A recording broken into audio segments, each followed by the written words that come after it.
Holding on to anger is like drinking poison and expecting the other person to die. As a young adult, when I first heard that quote, which is, by the way, often wrongly attributed to Buddha, I thought it was so wise.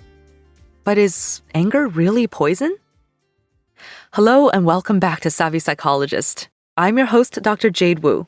Every week, I'll help you meet life's challenges with evidence-based research, a sympathetic ear, and zero judgment. Today on the show, we look at the science and psychology of anger and why it's often a misunderstood emotion. It turns out that feeling angry is not only okay, but it can be a motivating force for good. But back first to this idea of anger being poison. Is it really so? I thought this meant that we should try to never be angry because anger is bad for you. And science seems to back this up. Anger has been associated with increased risk of hypertension and worse pain management. For those with mental health conditions, those who also have pathological levels of anger also have higher levels of suicidality and self-harm. Our cultural intuitions match this view of anger too.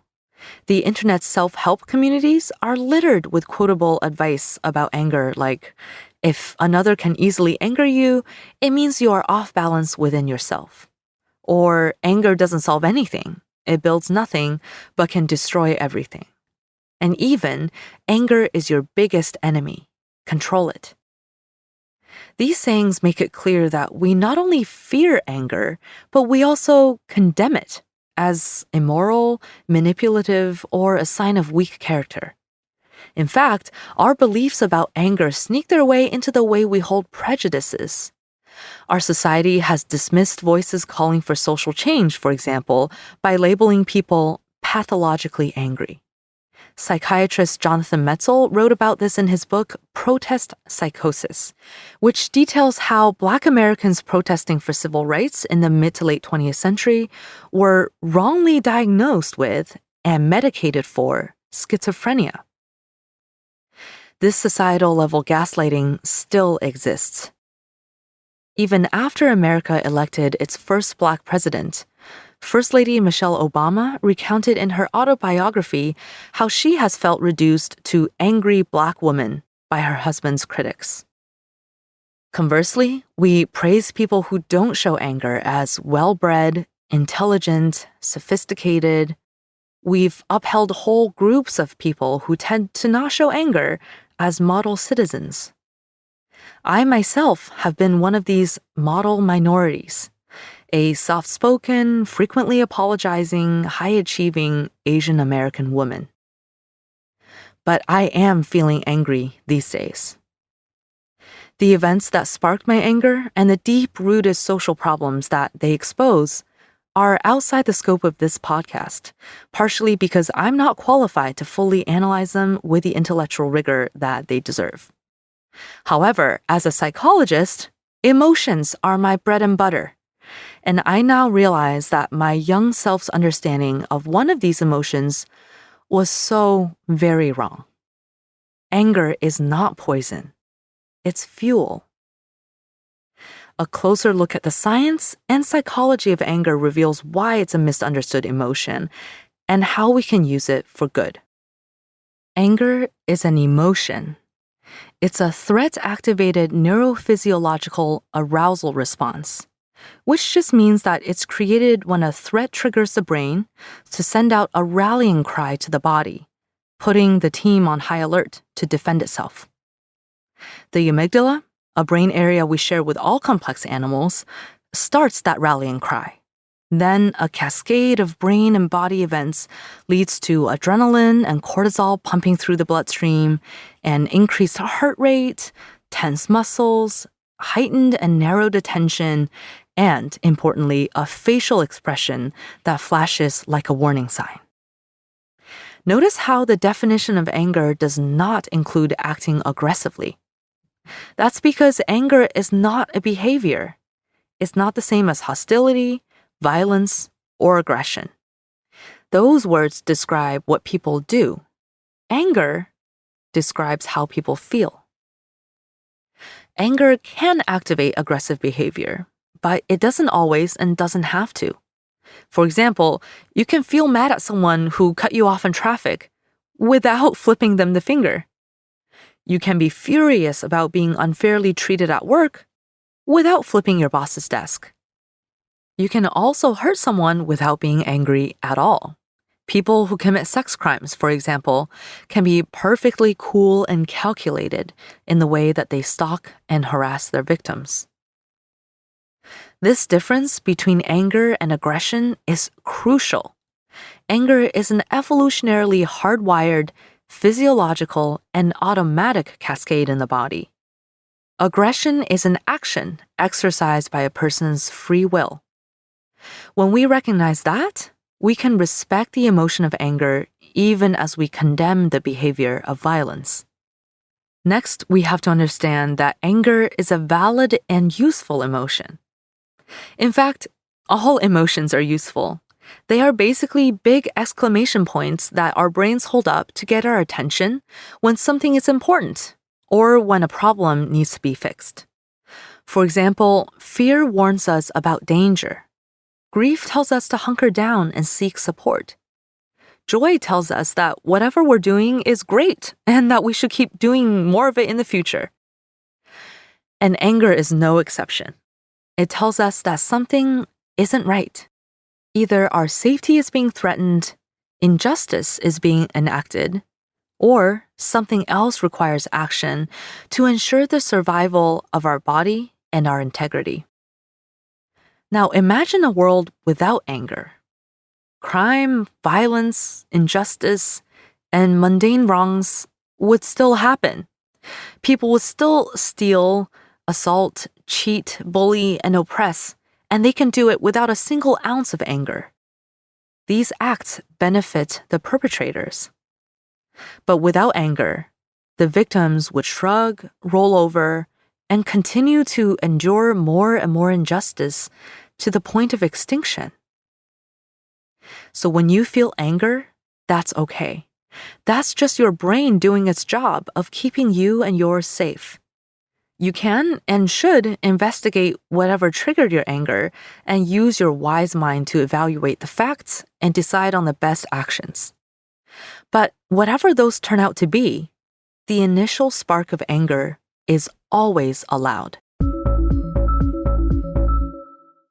So now that we know that anger is an emotion and not a behavior, it's also good to clarify that experiencing anger is not unhealthy. It turns out that being aggressive or suppressing anger are unhealthy. Remember all the studies I mentioned showing that anger is associated with health problems? Well, when we look closely at the research, it turns out not to be so simple. For example, the studies that examine links between anger and health problems, like between anger and hypertension, tend to find that frequently behaving aggressively and habitually repressing anger are associated with hypertension and coronary heart disease. But remember how anger is an emotion, but aggression and stewing are behaviors? So, what researchers are really finding is that behaving in an aggressive way and bottling up anger are linked to heart disease, not the experiencing of anger itself. On the other hand, merely experiencing anger itself and describing the experience of anger does not cause cardiovascular changes that increase disease risk. It does raise cortisol, but that's only a problem if it's prolonged and chronic. This means that you do not have to worry that being angry, simply experiencing anger, is like drinking poison. And besides, and this is a really important point number 4, anger is only the tip of the iceberg. When we blame anger for health problems or any other problems, we are missing the point. In real life, anger and fear often go hand in hand. In fact, anger is often a secondary emotion that only arises when a person continues to feel unsafe. So, when researchers measure whether someone is habitually angry, they are also tapping into whether they might be habitually afraid, vulnerable, sad, anxious. When scientists look at the biological consequences of anger versus other emotions side by side, it becomes clear that anxiety and sadness are what causes inflammation, not anger. So, is it really that the disabled Vietnam War veteran who lives alone has heart disease because he's often angry? Or is it that he's lonely and afraid? And I think it's really important to get that answer right because we almost universally think of anger as a negative emotion. But if so, it's a negative emotion with a positive twist. While it is true that anger often feels unpleasant, research shows that our brains and bodies get activated almost as if we're kind of jazzed up when we're angry. So, for example, when we feel anger, our brain's electrical signals show an approach activation, similar to when we feel positive emotions like joy. Our faces, too, betray our excitement. The orbicularis oculi are muscles under the eyes that automatically activate when we smile. And you can spot a fake smile if these muscles don't move, by the way. And it turns out that when we're angry, these muscles twitch too. That doesn't mean that anger feels joyful. It means that anger, like joy, is an approach emotion instead of a withdrawal one. It motivates us rather than make us retreat. Now that makes sense. After all, the function of anger is to help us stand our ground, defend ourselves, and seek out positive change. We can't do that if we pull back the way we do in fear or sadness. So between the approach orientation and the physiological arousal, which is the racing heart, the tense muscles, focused attention, anger makes us ready to act. And that means anger makes us ready to act for good. And this is the moral of the story. What is the verdict on anger? Is anger a destructive force of violence? No. Violence is the destructive force of violence, while anger is a motivating force of which violence is only one of many options for expressing it. Is anger a poison that ruins our health? No. It's a natural, valid emotion that responds to threats and injustice, and if expressed in a reasonable way, does not harm our health. Let's return to the wise words I shared earlier.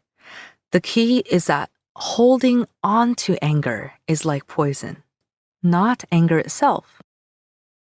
So how can we use anger productively? Science says that we should heed its rallying cry because it tells us something must change. It's okay to feel angry. In fact, we have a right to fully experience this emotion. Then we should communicate it clearly and let its motivating force fan our passion and guide our conscience. Today's topic was very important to me personally, so thank you so much for listening. You can find me on Facebook and Twitter. I'm at QDT Savvy Psych. I'm also at Jade Wu PhD on Twitter. If you'd like psychology tips delivered straight to your inbox, subscribe to the Savvy Psychologist newsletter. You can also make sure you don't miss an episode by subscribing wherever you get your podcasts. Savvy Psychologist is audio engineered by Steve Rickyberg and edited by Karen Hertzberg. As always, Savvy Psychologist is strictly for informational purposes and does not substitute for mental health care from a licensed professional. Thank you again for joining me, and I'll see you again next week for a happier, healthier mind.